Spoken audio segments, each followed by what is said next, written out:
Boker Tov.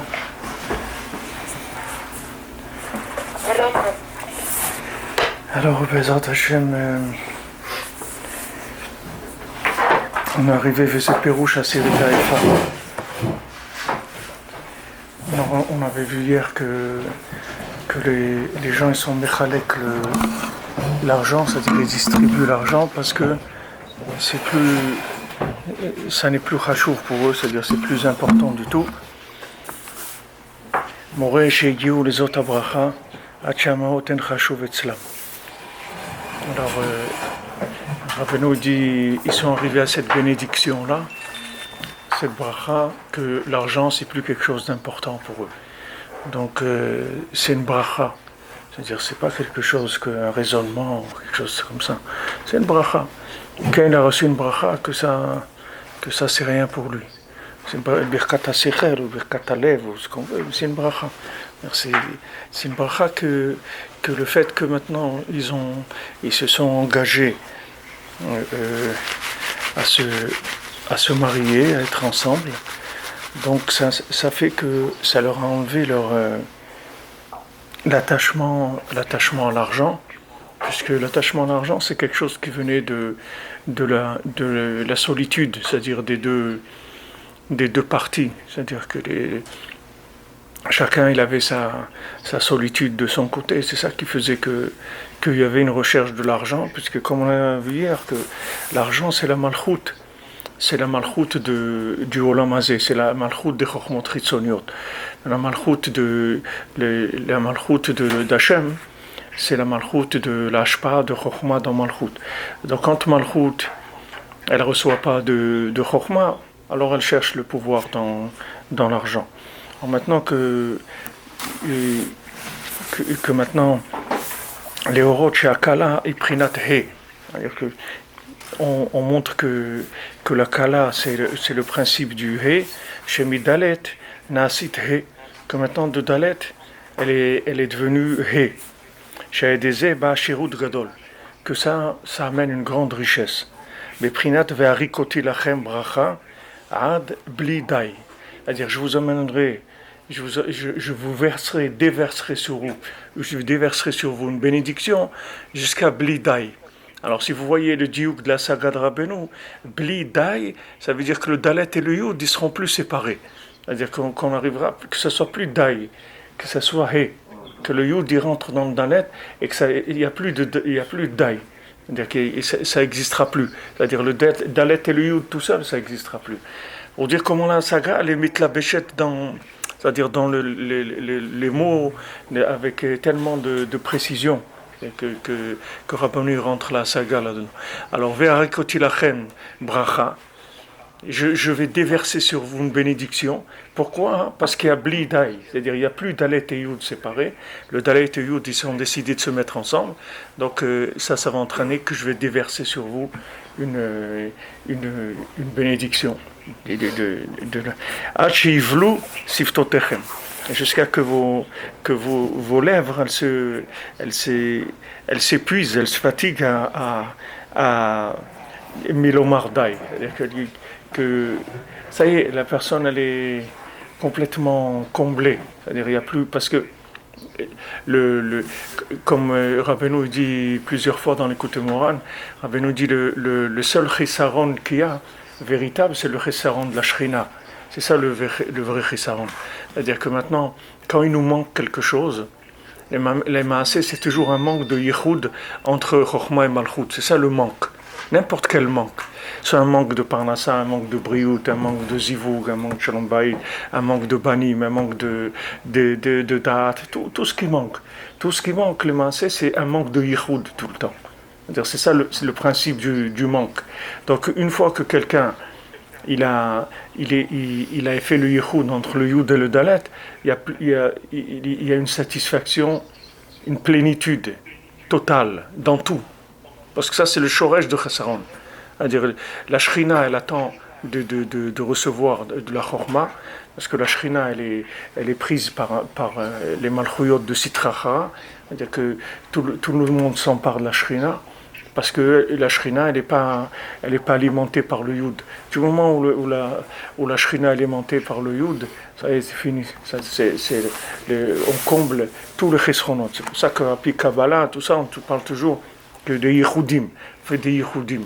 Le shem yichud kucha b'yichud ou shrinte. Tout le temps, on est dans ce principe de yichud. Donc ça, il faut faire attention à ça parce que, comme on dit, en keli machzik bracha et la shalom. Pourquoi le shalom c'est le keli de la bracha? Parce que le shalom c'est shalom entre Chuma et Malchut, c'est ça le shalom. Entre le pouvoir et la connaissance, c'est ça qu'il faut arranger. Une fois qu'il y a le shalom là-dedans, tu reçois la bracha et tu verses sur toi la bracha. C'est-à-dire c'est mon machin, comme les Niagara Falls, ça tombe par tonnes, comme ça ne s'arrête jamais. Des tonnes de shefa, de bracha, Hachem il envoie. Baruch Hashem, c'est simple. Rabbeinu il donne des jours. La chose, le principe, il est simple. Pour ça, le shalom, c'est-à-dire que dès qu'il y a une marloquette, il faut savoir qu'on perd. C'est-à-dire on perd parce que il y a quelque part où chacun il est yud et dalet par rapport à l'autre. Il y a des nekudot où je vais être yud, des nekudot où je vais être dalet.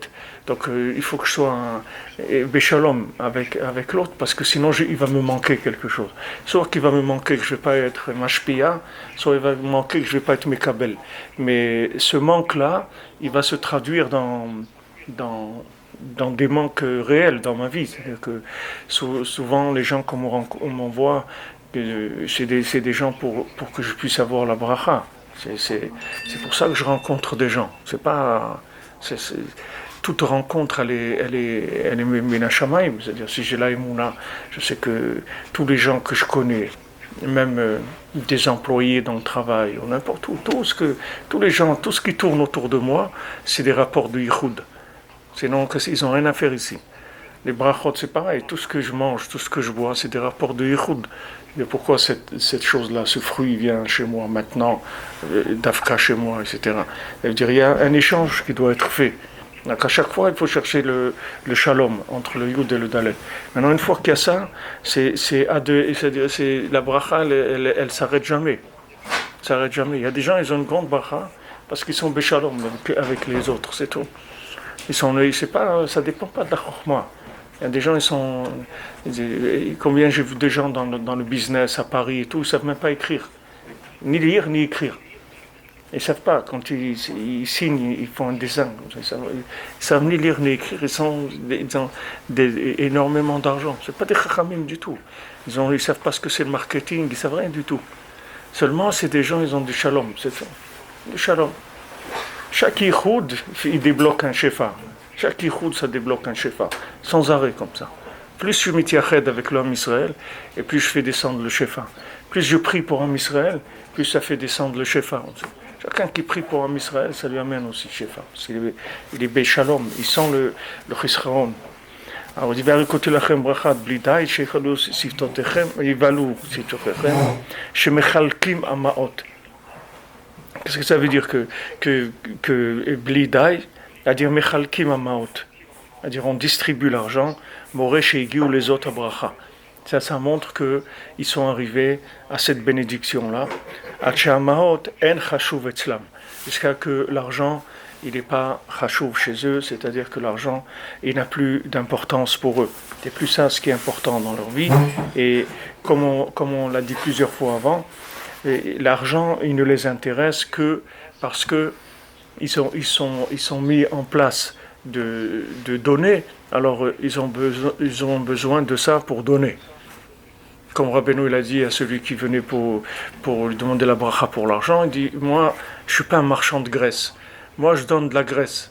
C'est-à-dire que quand maintenant tu as une charrette, que ta charrette elle est pleine de marchandises et que c'est difficile de rouler, alors je donne un pot de graisse pour que ça roule. Mais si tu n'as pas de charrette, tu n'as pas décidé de transporter, tu n'as pas pris sur toi des choses, alors il dit, moi je ne suis pas un marchand de graisse, moi je ne vends pas de la graisse. C'est quelle histoire? C'est un sipor yadoua de Rabbeinu sur la Parnassa. Celui qui a vu quelqu'un qui roulait avec une charrette, qui roulait bien. Alors c'était un ami, il lui a dit wow, si elle roule bien ta charrette, bien fait. Il dit quelqu'un là-bas, il m'a donné un pot de graisse. Alors il a été lui demander. Il a dit mais celui-là, il m'a acheté de la marchandise. Il achetait beaucoup de marchandises. Je donnais un pot de graisse pour que ça roule bien la charrette. Mais toi, tu viens pour la graisse. Moi, je ne suis pas un marchand de graisse. Tu vois bien ce qui est écrit ici. Moi, je suis un marchand de tissu. Je ne suis pas un marchand de graisse. Je ne vends pas de la graisse. Moi. Si tu prends le poids, je te donne la graisse. Il n'y a pas de problème. Et prends le poids. Charge la charrette. Soit mes charrettes. Soit mes charrettes et je te donne la graisse. Il n'y a pas de problème. Pas Alors il dit ici que c'est pas chachouv chez lui. Pas chachouv. Il y a des gens comme ça et j'avais un ami à la Vachalom, Shimon Mimoun à la Vachalom, et à Paris, Mamash, il était comme ça que Mamash, l'argent, il n'était pas chachouv du tout dans sa vie. C'est-à-dire sur la table chez lui, il y avait comme un plateau de fruits. Comme ça, des plateaux où on met des corbeilles de fruits comme ça. Mais c'était des billets de 500 francs à l'époque en France. Des billets comme ça, ils appelaient ça les Pascal, des grands billets de 500. Il avait là-bas comme ça, c'était une petite montagne comme ça, dans un panier sur la table de la salle à manger. C'est-à-dire que c'était comme celui qui avait besoin, n'importe quoi, il pouvait prendre. C'est-à-dire que c'est pas, c'était chachouv. C'est-à-dire que c'était pas, pour lui, c'était pas ça la vie, c'est-à-dire c'est pas ça qu'il est. Alors c'est pour ça qu'il dit que Rabbeinu dit que les maaseh, quand la personne elle donne, ça veut dire que c'est plus ça qui est chachouv. C'est chachouv, c'est le yichoud, c'est pas cette chose-là. Même Rabbeinu dit dans la Torah, dans la Torah Chaf Gimel ou Lamed, je me souviens plus, mais il dit que Rabbeinu, il avait reçu un cadeau d'Hachem, un prix comme ça, en plus de la parnassa de l'année, Hachem lui avait donné un prize comme ça. Alors il dit, mais comme lui, Rabbeinu, il aime beaucoup la Torah, alors quand il est arrivé dans un palais en haut pour rentrer pour une Torah, alors il y avait un malach là-bas qui ne voulait pas le laisser rentrer. Alors Rabbeinu, il a pris cet argent-là et il lui a donné. Cet argent qu'on lui a donné un extra, il a dit voilà, prends l'argent parce que je veux rentrer écouter la Torah. Et Rabbeinu l'a dit que même à ce moment-là, il a eu le nisayon de l'argent. Même à ce moment-là qu'il a donné au malach pour qu'il le laisse rentrer, il a eu le nisayon de l'argent. Parce que c'est d'un malchut. C'est-à-dire, quand on te dit donne, ça veut dire, mamash, c'est ton pouvoir que tu donnes. C'est comme on dit, le pouvoir d'achat. Et quand il a un pouvoir d'achat, alors il est calculé en pouvoir d'achat. C'est-à-dire, voilà ce qu'il peut acheter, etc. Je me souviens, il y a longtemps, quand j'étais venu au Canada, ça fait 25 ou 28 ans, et j'étais en train de collecter de l'argent pour un mikvé qu'on avait fait avec Slévin. Et j'avais été chez quelqu'un, et quelqu'un me l'avait présenté et tout ça. Alors je parlais avec lui, c'était à Toronto. Je parlais avec lui et il m'avait fait un chèque de, je sais pas, c'était une somme, à l'époque c'était assez important, c'était $5,000 ou $10,000. Il m'avait fait un chèque. Et bon, il faisait le chèque comme ça, doucement, etc. Et après, il me dit, et moi je suis chachouv aussi, je suis important, ou bien tu cherches de l'argent. Et moi j'ai une importance. Alors je savais que c'était pas un shomer Shabbat. Je dis regarde, si tu t'engages, tu me dis que tu gardes Shabbat, alors moi je te redonne le chèque. Si toi tu me dis que tu t'engages, tu fais Shabbat, moi je te rends le chèque. Il m'a dit non, je vais faire Shabbat, mais je veux que tu gardes le chèque. Alors quelques jours après, quand je l'ai vu, il m'a dit sache que c'est la première fois de ma vie que j'ai donné de la tzedaka, et j'étais sûr que j'allais mourir. Il m'a dit j'ai fait un Messirut Nefesh Gamour, j'étais sûr que j'allais mourir quand je t'ai donné cette somme-là. C'était mamash très très dur. C'était un effort très dur. C'est pour ça que Rabbeinu dit que le quart de la tzedaka, c'est d'être méchaber l'arzariout qu'il y a dans le Ben Adam. Parce que le maaseh, c'est son pouvoir. C'est comme si tu dis quelqu'un, tu lui dis voilà, tu vas me donner quelque chose, mais après tu peux plus te lever. C'est-à-dire après tu restes assis, ça y est, tu peux plus te lever. C'est difficile de faire quelque chose comme ça. La personne elle s'handicape par rapport à la vie. En donnant son mammon. Donc il faut qu'il y ait une bracha avant ça, que ce soit plus chachouv pour lui. Que c'est pas ça la chashivut. Comme Rabbeinu dit dans la Torah Alev, que le chen et la chashivut, il est tombé chez eux. C'est-à-dire qu'il ne faut plus que ça soit chachouv pour nous. C'est quelque chose de véhiculaire. Prends-le. J'étais au mikvé à Ouman la semaine dernière et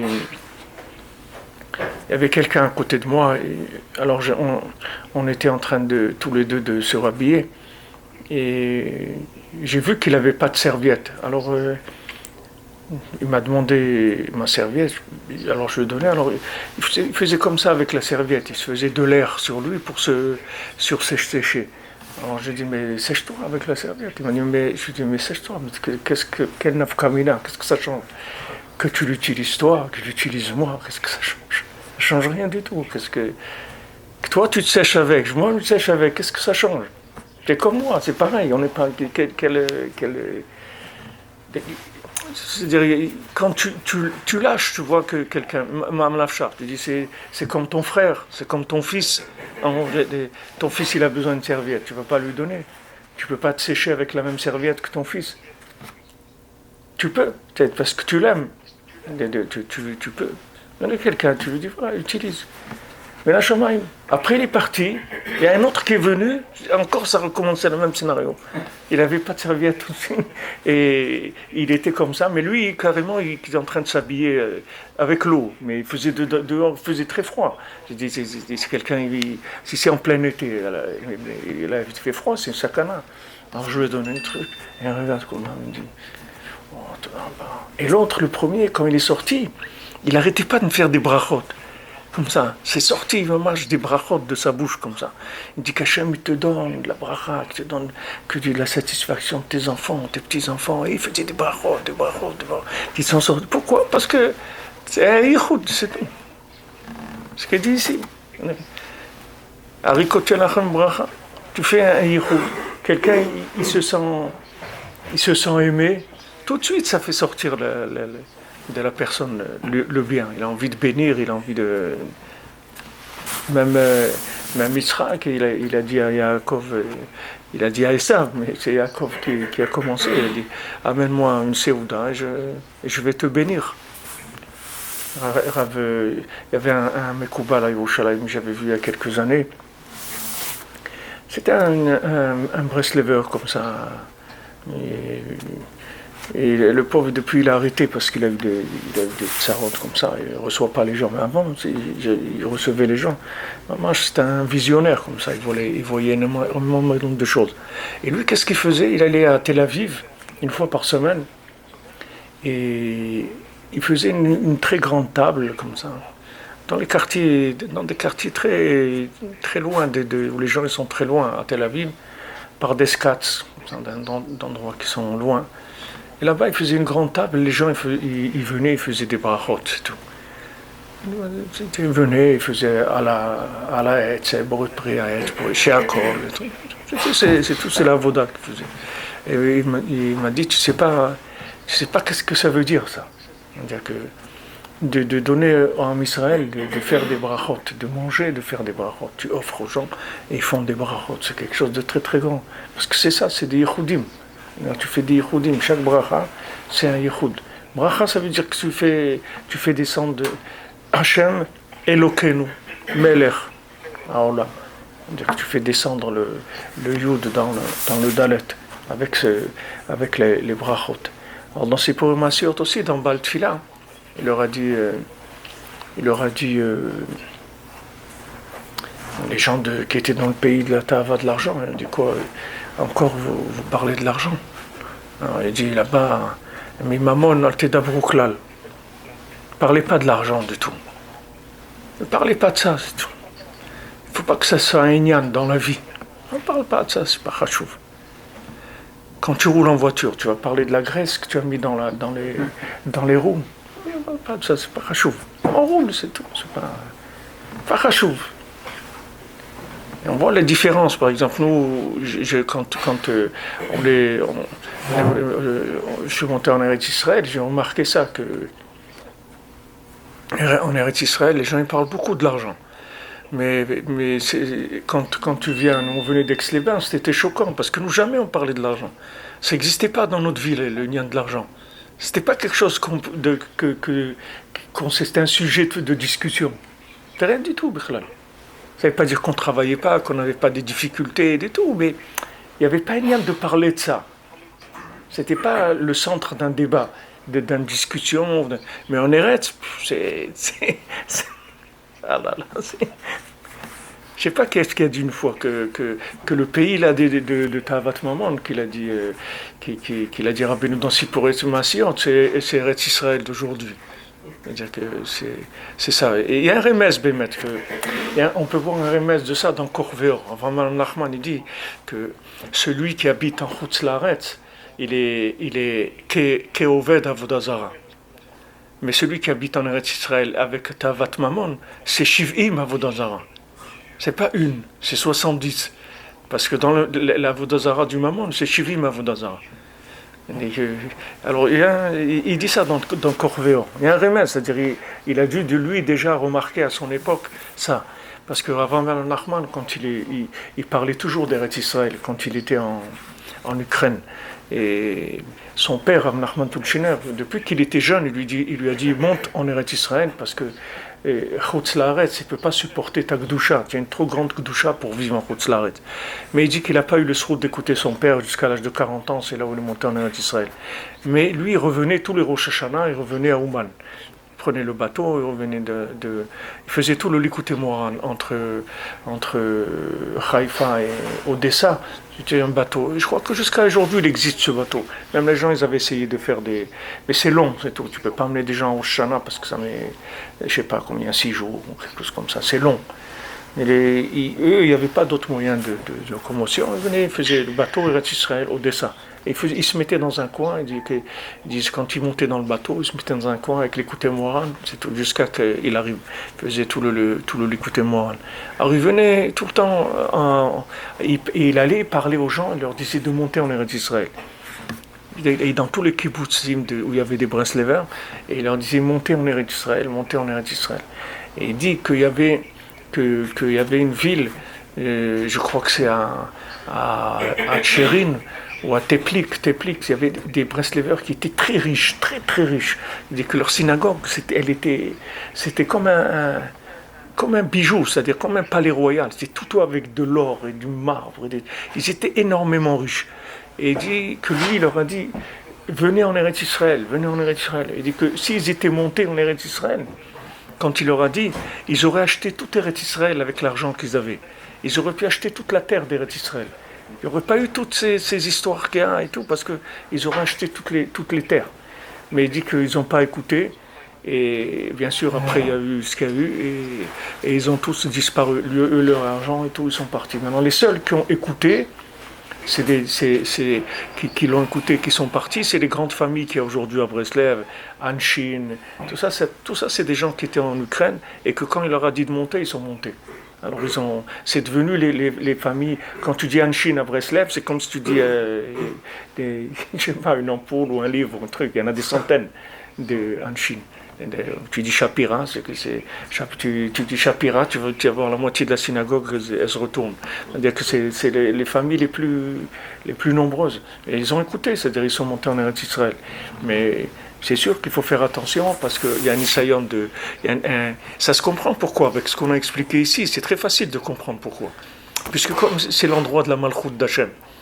Donc, où tu es là. C'est-à-dire, où tu es Bevuta la Hachem. Et tu rentres dans la bracha et tu perds complètement souvenir de l'argent, c'est plus rachou pour toi. Ou bien tu peux arriver au Bitoula Hachem, alors la seule chose qui te reste, c'est que l'argent, mais tu es sur un terrain d'affrontement. C'est pas comme en Chutz Laaretz. En Chutz Laaretz, c'est pas un affrontement avec la Malchut d'Hachem. Parce que c'est pas la Malchut d'Hachem en Eretz Israël, elle s'impose. C'est-à-dire tu peux pas faire semblant que tu l'as pas vue. Si tu fais semblant que tu ne l'as pas vu, t'attrapes par ici. Il n'y a pas que tu ne l'as pas vu. C'est-à-dire, ça n'existe pas que tu ne l'as pas vu. Tu as une marchava pas bien, un regard pas bien, un dibour pas bien, un truc, hein, tu fais tout de suite. Il y a pas que on t'a pas vu. C'est-à-dire les caméras de surveillance, elles sont. Tu vois d'ailleurs, c'est un Pélé, comment tu vois quand il se passe des choses et tout, il te montre la personne avant, quand elle est arrivée, et trucs, voilà. Et tout ça, c'est pour te montrer qu'est-ce que c'est Eretz Israël. C'est-à-dire qu'il y a une malchoute d'Hachem effective. Donc les Maasé, quand tu rentres dans ta Havat Mamon en Eretz Israël, c'est quand tu luttes contre Hachem. C'est-à-dire tu luttes contre le pouvoir d'Hachem. Chaque Avera, Rabbeinu dit, c'est une bdida, c'est-à-dire c'est une révolte contre Hachem. Hachem te dit fais ça ou ne fais pas ça, et toi tu fais le contraire. C'est-à-dire c'est tout l'union de Rosh Hashanah, c'est un Melech, on est Metaken la Malchut d'Hachem. Alors maintenant, si tu te trouves dans le palais royal, où la Malchut elle est effective, et là-bas tu es un révolté, alors c'est sûr que ça commence une guerre. C'est une vraie guerre. Et cette guerre, elle se manifeste dans le Tavat Mamon. Elle s'exprime dans le Tavat Mamon. Parce que celui qui n'arrive pas à être mitbatel à Kadosh Baruch Hu dans sa itnahagut de Yom Yom, c'est automatique qu'il va tomber dans Tavat Mamon.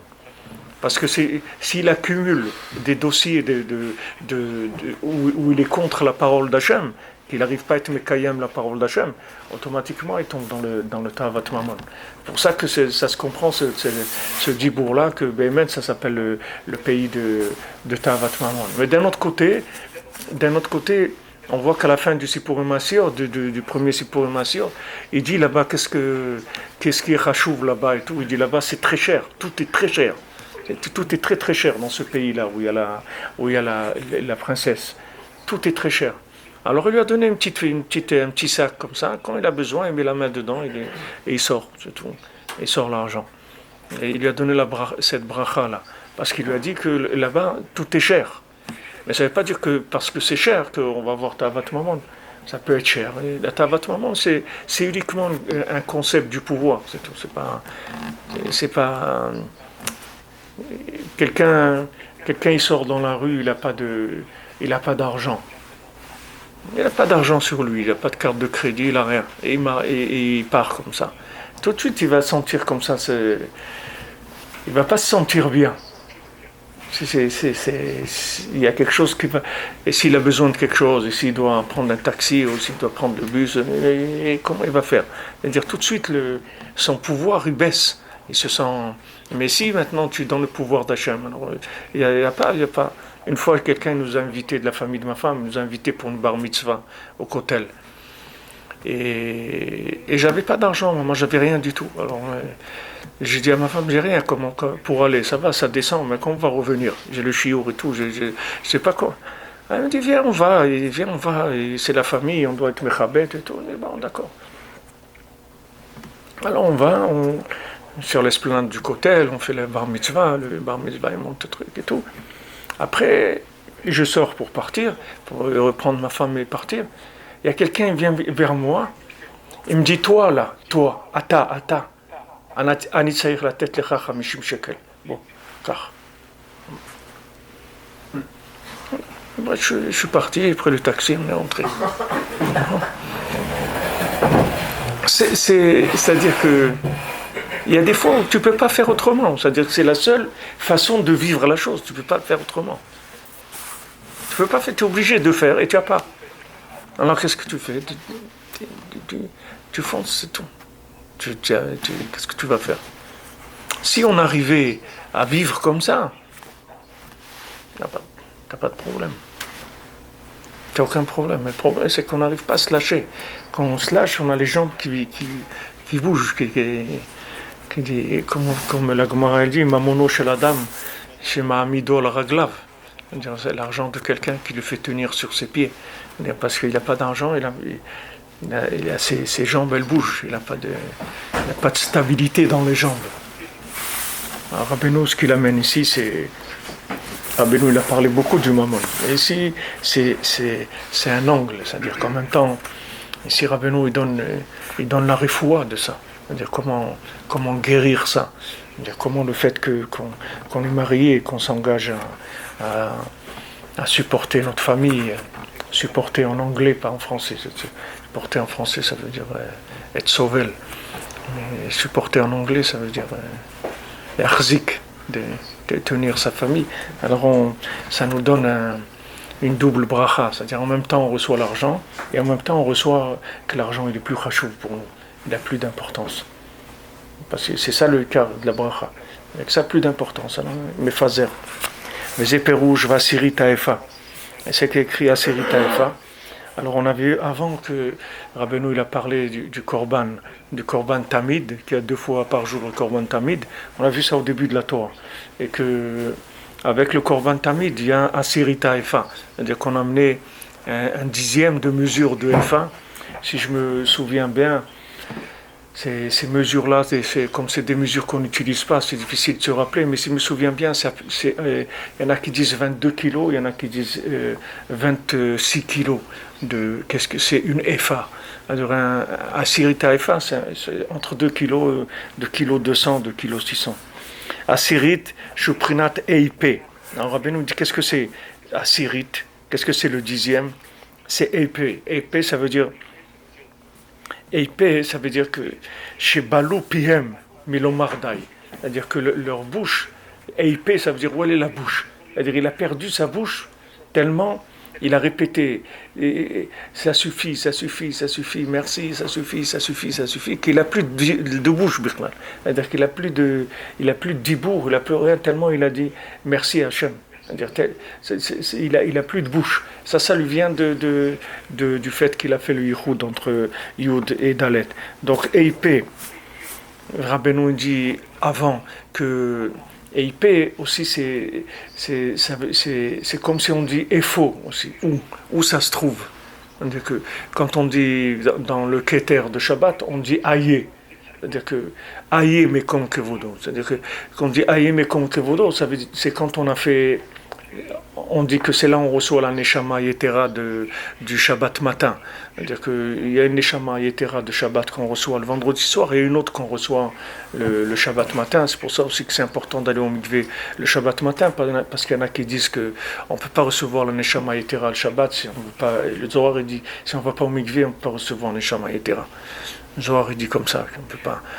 Ça, j'ai appris de quelqu'un, il y avait quelqu'un avec les bains, il était très makpid, alors toujours il affichait ça du Zohar sur les murs, il mettait ça pour que les gens ils aillent au mikvé avant Shabbat. Elle ne peut pas venir dans le gouffre, il n'y a pas eu une achana pour recevoir. En tout cas, Shabbat matin, on reçoit à ce moment-là, on dit Aïe, alors on reçoit la Neshama Yetera du Shabbat matin, et ça vient du fait qu'on a fait yichud entre Chochma et Malchut. Quand tu fais yichud entre Chochma et Malchut, Malchut elle monte dans Keter. Ishairat Hashem Yitit Halal, et la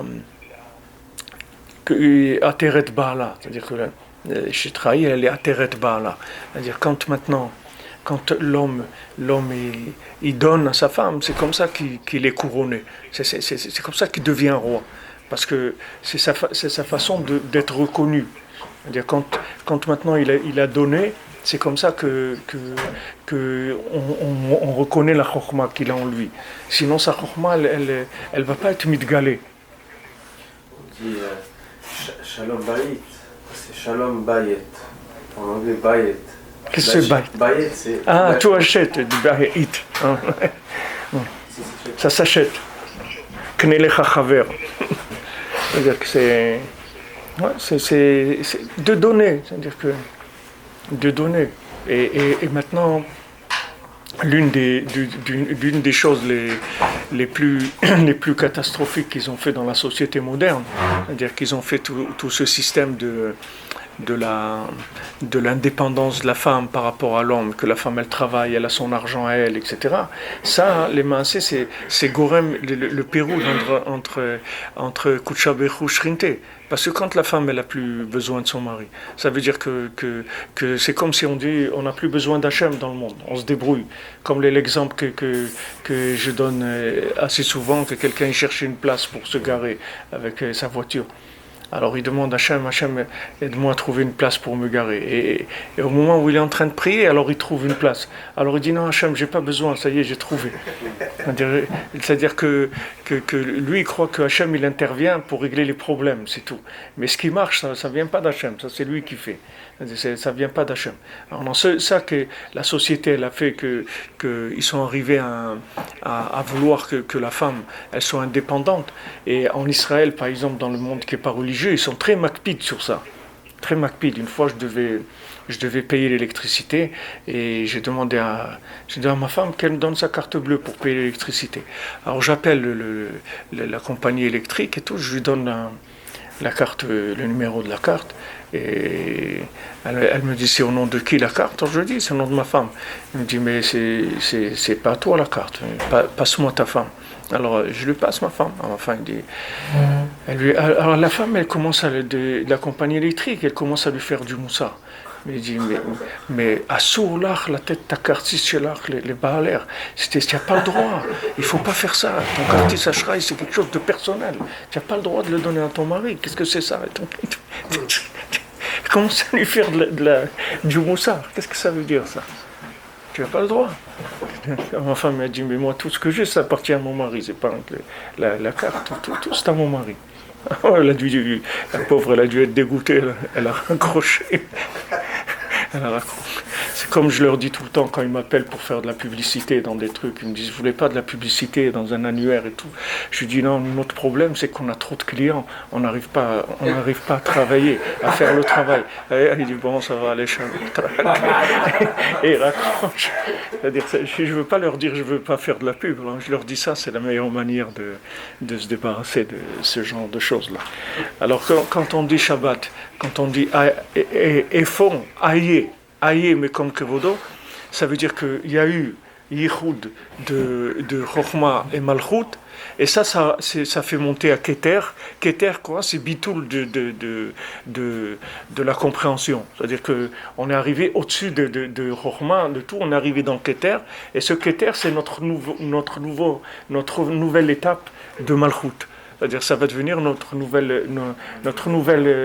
travail. Voilà, nouveau travail. C'est-à-dire que maintenant on passe à un niveau de Gilouï supérieur. C'est-à-dire qu'on va travailler à un autre niveau. Alors ça marche toujours comme ça. C'est-à-dire une fois que tu as été zoché de faire Yichud de Chokhmah et Malchut, alors tu montes à Keter. Ce Keter, ça devient la couronne, ça devient l'étage inférieur de l'étage supérieur, et à ce moment-là tu vas te mettre à chercher le Yud qui va correspondre à cette Malchut là, et tu vas refaire le Yichud. C'est pour ça que si on veut le Shalom Bayit Amiti, le Yichud Amiti entre Ish et Ishto, il faut que l'homme il cherche de la Chokhmah en permanence, et il faut que la femme elle cherche son mari, la Chokhmah de son mari en permanence. C'est-à-dire c'est ça qui fait qu'il y a le Yichud. Si la femme elle cherche pas son mari, qu'est-ce qu'il va faire le pauvre? Il a pas à qui donner. Alors il faut qu'il descend, qu'il cherche où elle se trouve pour faire shalom. Comme il a dit, Baït, tu sors, tu vas faire des courses avec elle, tu vas faire n'importe quoi. Il faut que tu crées un contact, c'est-à-dire un intérêt quelconque. Et à travers ça, tu essayes dans tout ça, un petit mot, de placer un petit mot, une petite chose, de dire un petit quelque chose. Tu fais passer un petit peu de chokhmah, un petit peu. Maintenant, si tu es zoré que tu as un autre niveau, que ta femme, elle est inspirée par toi. Alors, ton travail, c'est d'aller alimenter, remplir la chokhmah, c'est-à-dire d'aller chercher pour fournir, pour donner du nouveau tout le temps. Parce qu'on est tout le temps dans ce principe-là. C'est-à-dire que Malchut, ça devient Keter, et Keter, ça devient Malchut, et il faut remonter dans Chokhmah. C'est le Mahalach de la vie, de tous les jours, c'est comme ça.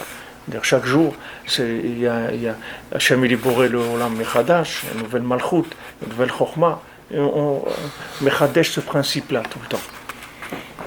Alors, et il faut, Rabbeinu dit ça avant, c'est-à-dire que ce que je vous dis là, où est-ce que ça se trouve? Rabbeinu dit, ça c'est EIP. Qu'est-ce que dire EIP? Ça veut dire que maintenant, il n'y a plus de Djibour, C'est-à-dire que chez Yeshlaem Kolkar Ashirut, ils ont tellement de richesses. C'est-à-dire que le réveillite, qu'est-ce que c'est réveillite? C'est Dalet, c'est 4, oui. Le réveillite, Hahin. Le réveillite, il est devenu un He. Le Dalet, il est devenu un He. C'est pour ça que maintenant ils ont EIP, c'est-à-dire ils disent Ibalou siftotechem milomardai. Parce que comme il y a eu le Dalet, il est devenu He, ça y est, il n'y a plus de. Mais vous voyez ici déjà, hein, le Yud il est parti complètement. On ne parle plus. Rabbeinu il ne parle plus du Yud. Il ne dit plus que maintenant le Yud et le Dalet ils ont fait He. Il a enlevé le Yud. Parce que le Yud il n'existe plus, Bichlal. Une fois qu'il est dans Malchut, il n'existe plus parce qu'il est devenu Keter. Il n'existe plus en tant que lui. On dirait, une fois que quelqu'un il va se rendre compte que la plus grande de ses grandeurs, c'est de donner le Yud, alors et ça y est, il a compris comment ça marche l'affaire. Alors toi, tu crois que tu le vois disparaître, comme Rabbi nous dit, comme Rabbi Nathan il dit, la graine, tu la mets dans la terre, elle pourrit et tout, après il pousse un arbre. Alors lui, il croit quand il a mis la graine dans la terre, quand il a donné le Yud, il dit, ouais, mais ça y est, combien de gens ils disent, ma femme m'a enterré, elle m'a mis sous terre, moins que sous terre, moins de trucs et tout. Parce que quand tu es dans le passage où tu as donné, c'est très désagréable, parce que tu as perdu ta malchoute. Mais quelle malchoute tu as perdu? Du Olam Hazé. Ta malchoute d'ego, ta malchoute de la gava, ou de ton pouvoir de faire des choses, ou ton intelligence. Ou... Tu sais, tous les gens intelligents, en général, leur femme, elle les casse complètement. Tous les gens qui croient qu'ils sont intelligents, ils ont toujours des femmes qui sont beaucoup plus fortes que eux. Tous les gens qui sont intelligents, en général, c'est comme ça. Parce qu'ils ont un isayon, qu'ils croient qu'ils sont chacham. Mais un ben adam, il est chacham jusqu'à la porte de la maison. Après, il n'est plus chacham du tout. Tu vas le voir très chacham, tu vas le trouver en train de laver le parterre et faire la vaisselle et tout, il n'y a aucun problème. Et pourtant, c'est un chacham, il a de la chorma, il a beaucoup de chorma. Mais il n'y a pas. C'est-à-dire, quand tu arrives dans Malchut, c'est bitoul, c'est tout, il n'y a pas. Tu es là pour être méchamesh, c'est tout. Maintenant, quand tu comprends que quand tu es méchamesh, après on te rend roi, alors là tu dis, mais attends, je viens, je le fais tout de suite ça. Il me dit, attends, oui, mais on ne va pas te montrer la couronne avant que tu fais le bitoul. C'est-à-dire, tant que la graine elle n'est pas rentrée dans la terre, elle n'a pas pourri, elle ne va pas voir le fruit. Après, tu commences à voir des petites choses qui sortent, et l'arbre qui commence à pousser, et les fruits qui commencent à venir. Tout ça, ça dépend de l'investissement de la personne. Mais quand tu as compris ça, ça y est, tu y vas, maman, tu sais que c'est comme ça. Ta réussite, c'est comme ça, c'est tout. Et je vous ai dit, tous les problèmes de Parnassa, et trucs, ça vient rien que de ça, c'est tout. Il n'y a pas il n'y a pas de raison il n'y a pas de raison qu'Hachem ne te donne pas la Parnassa. Parce que les massés, si quelqu'un n'a pas de Parnassa, il peut être Toen chez Akadosh Baruch Hu, qui ne lui a pas donné les moyens de faire ce qu'il avait à faire. Il dit, moi voilà, je voulais faire des choses dans ma vie, je n'ai pas eu les moyens de le faire. Je veux monter en Eretz Israël, par exemple. Je n'ai pas de quoi acheter une maison en Eretz Israël, je n'ai pas pu monter. Donc voilà, Hachem, si tu m'avais donné les moyens de monter en Eretz Israël, d'acheter une maison, eh ben voilà, j'aurais vécu là-bas, mes enfants, ils auraient été, voilà. Ça aurait été une autre vie, une autre dimension, etc. Mais tu ne peux me pas donner. Alors, j'ai pas été. Alors, comme je raconte l'histoire de celui qui est parti en vacances, en colonie de vacances, et après, quand il est revenu, il a dit à sa grand-mère, il dit, j'étais en colonie de vacances, mais j'ai pas pu jouer et tout parce que j'avais pas d'argent. Alors sa grand-mère lui a dit, pourquoi tu n'as pas mis les tefilines? Alors il a dit, comment tu sais que j'ai pas mis les tefilines? Il dit, parce que je t'ai mis de l'argent dans le sac des tefilines. Donc si tu m'as dit qu'il n'y a pas d'argent, je sais que tu n'as pas mis les tefilines, c'est tout. Ça c'est pareil. Ben Adam me dit, j'ai pas de parnassa. Et il dit, pourquoi tu t'occupes pas de ta femme et tes enfants? Il dit, comment tu sais que je ne m'occupe pas de ma femme et de mes enfants? Mais c'est pas chaud, l'argent, il est là-bas. C'est pas chaud que... Non, c'est pas... C'est-à-dire, moi, je vous simplifie, c'est pas tellement si simple que ça. C'est-à-dire, c'est le travail d'une vie, c'est l'accès à la richesse, c'est le travail d'une vie. Mais le système, il marche comme ça. C'est-à-dire, tu donnes dans Malchut, tu montes dans Keter. Tu deviens un roi, tu deviens un Hachir. Comme Shlomo, il dit, moi je veux la Chokhma pour juger l'homme Israël. Alors Hachem lui dit, je te donne la Chokhma, je te donne la Hachirut, Aussi, il lui a donné tout de suite la Hashirut. Pourquoi? Parce qu'il dit, moi, Hachem, moi je veux être un Chacham, pas Chas v'Shalom pour comprendre des choses, je veux rien comprendre. Je veux comprendre pour pouvoir juger le Ham Israël, pour pouvoir aider le Ham Israël. Donc Hachem lui a dit, puisque c'est pour mes enfants, je te donne aussi la Hashirut. Il avait une Hashirut Moufleget, Shlomo HaMelech. Mais vous voyez que Shlomo HaMelech, il avait cette chokhmah-là, une chokhmah extraordinaire des mashalim, c'est-à-dire que c'était un puits d'exemples.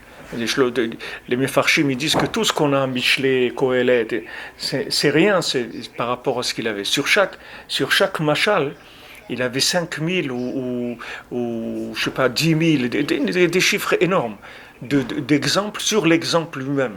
C'est-à-dire que et qu'est-ce que c'est l'exemple? L'exemple, c'est pour servir à Malchut. C'est ça l'exemple. L'exemple, c'est comme on dit, il y a le mashal et nimshal. Le mashal, c'est pour. Mashal, ça vient dans le mot mashal. Il y a le mot moshel, il y a le mot de la Malchut. C'est-à-dire, c'est pour amener, pour transporter la chokhmah dans Malchut.